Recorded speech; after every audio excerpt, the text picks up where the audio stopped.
Alright, you've seen videos 1 through 3, hopefully, and you have thought about all those things.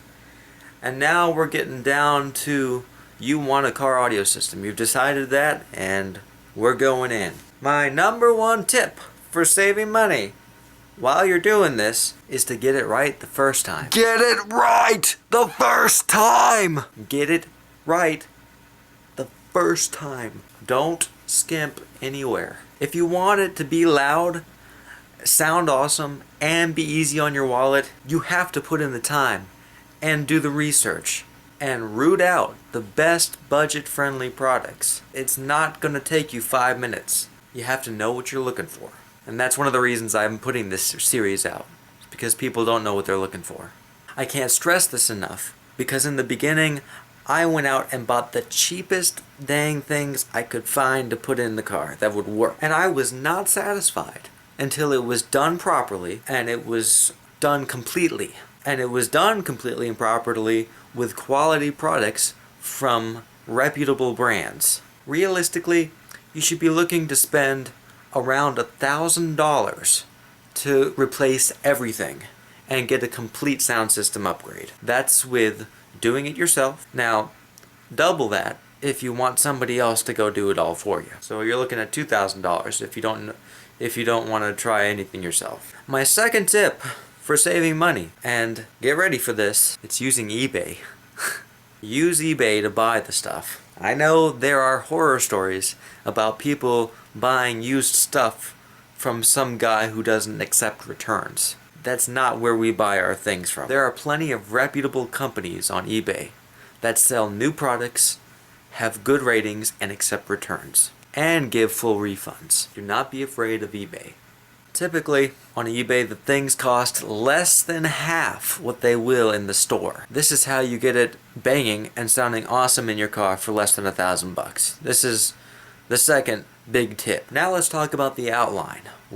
How are we going to build this system in your car? There are 7 components to a complete car audio system, and you do need all 7 if you want uncompromised sound quality for the best price. You need a radio, you need speakers and tweeters, you need a subwoofer, you need an amplifier for that subwoofer, you need an amplifier for those speakers, you need a box for the subwoofer, and you need excellent wiring. You need an excellent install. How you put it together matters. If you get all 7 of these things and you spend enough time fine-tuning all the little details of how it's the sound settings and everything, this will always be a night and day massive improvement over what the factory had in there. I would venture to say, even if you bought cheap quality products, it would probably sound better than what came out of there. But I always would recommend finding a reputable brand. The last tip I have for saving money kind of goes along with the first.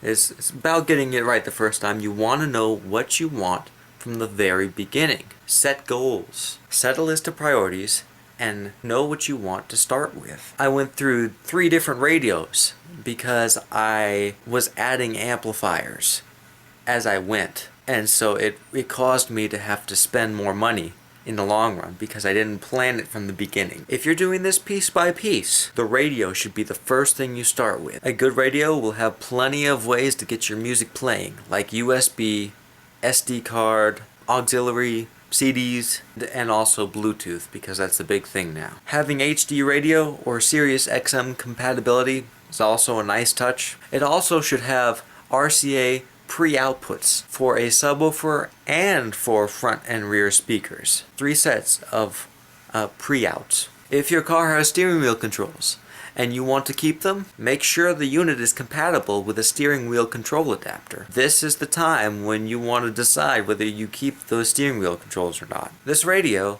is going to be the main center point of this new system we've got going on. You really want to think through your radio purchase and look at all the options from reputable brands. The next thing you would do after a radio is installing new speakers and tweeters all around. This will make a tremendous night and day difference in the way your car audio sounds. And you will gain some loudness too.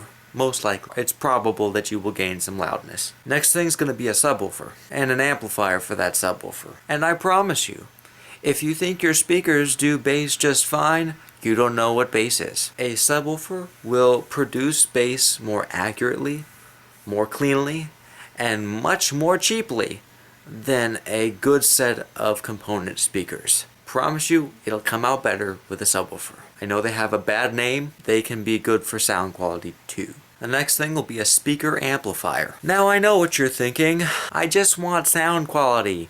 I don't want it to be loud. A speaker amplifier will not be much louder than the actual stereo would have been without it. What you will gain is clarity, and it will make a big difference. The sound in general will be warmer, fuller, and have more dynamics. More dynamic range.